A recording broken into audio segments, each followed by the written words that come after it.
Hammaga salom. Bugun sizlar bilan Turkiyada kasalxonaga boramiz va kasalxonada qanday tizim ishlashligini va bemorlar qanday vrachlar ko'rigidan o'tishligini sizlarga ko'rsataman.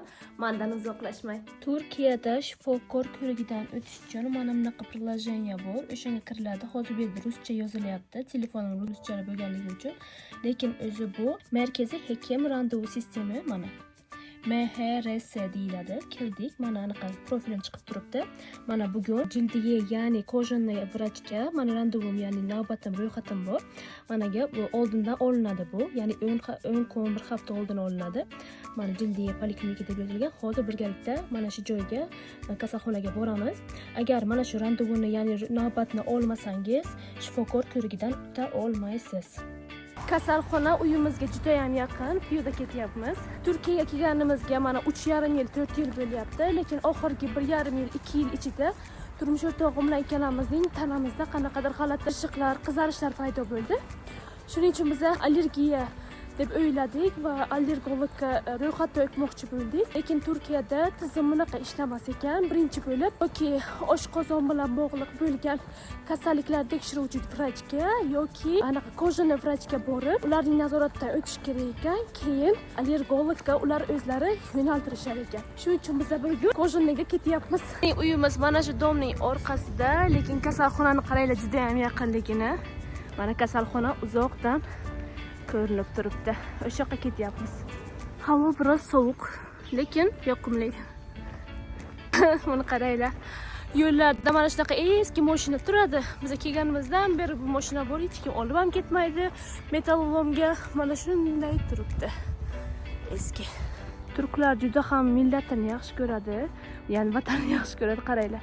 Hattoki har bitta uyning derazasidan turk bayrog'ini ko'rishingiz mumkin. Mana kasalxonaga yetib keldik o'zi. 3 daqiqa ham yurganimiz yo'q. Mana yetib keldik.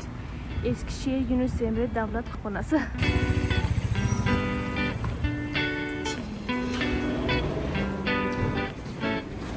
Hamma yoqda qaysi bo'lim yozib qo'yilgan, bizga mana hozir jildiga poliklinika kerak. Mana bunaqa televizorlarda navbat yoziladi. Hozir biz juda ham barvaqt kelibmiz, hali televizorlar ishlamayapti. O'sha o'rtog'imdan bir xil anaqa vrachga olganligimiz uchun mana olib chiqarib berishdi barkodlarimizni. Mana shu barkod bilan vrachga kiramiz. Yashash ruxsatnomasi bo'lgani uchun erimda çalışmayizmi. Ishlayaptilar, ya'ni ishlash ruxsatnomasi. Shunaqa kutyapmiz. Turkiyada sug'urta amal qiladi. Men va turmush o'rtog'imiz sug'urtamiz bor. Menda anaqa o'qish tomonidan berilgan, turmush o'rtog'imiz ishlash ruxsatnomalari bo'lganligi uchun ishxonalar tomonidan sug'urta beriladi. Agar Turkiyada yashaydiganlarda sug'urta bo'lmasa, bemalol boshqa ro'yxatdan o'tishi mumkin. Faqatgina oxirida vrach nazorati uchun qanchada pul yozib berishadi, o'sha pulni kassaga borib to'lash kerak bo'ladi. Yana shuni qo'shimcha qilishim kerakki, davlat kasalxonalariga faqatgina mana bunaqa yashash ruxsatnomasi bo'lganlargina kelisha oladi. Legal yashayotgan, ishlayotganlar afsuski kelisha olmaydi. Ular xususiy больницаlarga borishadi menimcha. Odam to'ldi, lekin hali ham ochlarda kutyapmiz. Ya'ni doktorlar bilan kelishib kutyapmiz. Navbatlar ko'rinishni boshladi. Bizning navbatimiz, kiryapmiz ichkariga. Vrachning ham mana bunday ekrani bor. Ko'rinib turadi.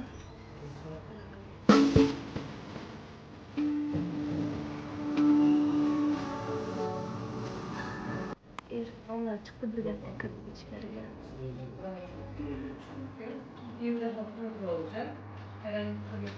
Erim o'zi yarim kun больницада bo'lganliklari uchun mamlakat qog'oz olyaptilar. Ishxonaga borib shuni ko'rsatsalar, ish oyliklaridan kesilmaydi. Yarim kuni ishga bo'lmaganlar uchun. Bunaqa xastakayt degan joy bor.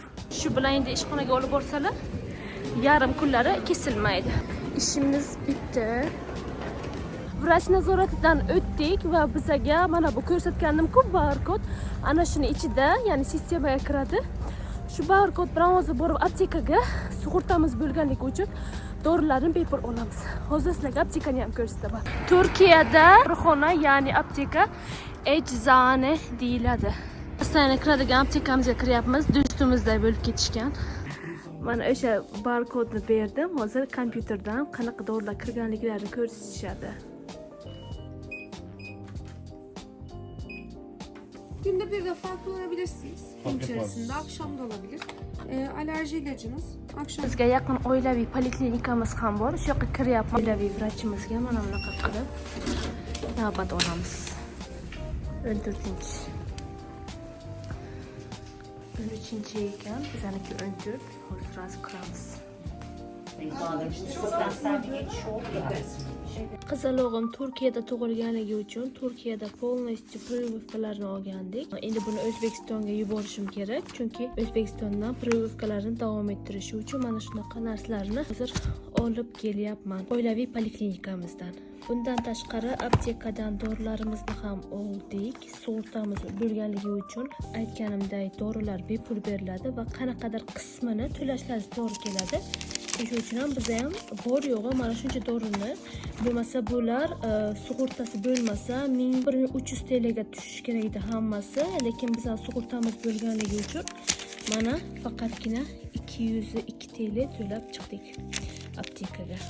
Turkiyada yuqorida aytib o'tganimdek, agar sizning sug'urtangiz bo'lmasa, davlat kasalxonalaridan bepul foydalana olmaysiz va dorilar ro'yxatini ola olmaysiz. Shunaqa bo'ladigan bo'lsa, lekin sizning Turkiyada yashash guvohnomangiz bor. Masalan, talabalarga ko'p bo'ladi, vrachlarga borish kerak, lekin vrachga bora olishmaydi, chunki pullik bo'ladi. Har bitta viloyatning sog'liq ilm mudirligi degan joyi bor. O'sha yoqqa borib, mahallangizga tegishli bo'lgan oilaviy poliklinikalarga o'zingizni ro'yxatdan o'tkazishingiz mumkin. O'sha poliklinikaga ro'yxatdan o'tkazsangiz, belgilangan vrachga bepul borib o'zingizni ko'rsatishingiz mumkin bo'ladi. Vrach sizga dorilar retseptini yozib beradi va aptekadan borib bepul emas, pullik sotib olasiz, lekin zato qo'lingizda dorilar retsepti va vrachning ko'rigi bo'ladi. Narsa bor. Turkiyada kasalxonalar haqida ma'lumotlar sizga yoqqan bo'lsa, shu videoga bitta like va menga obuna bo'lishni unutmang. Iltimos. Görüşürüz.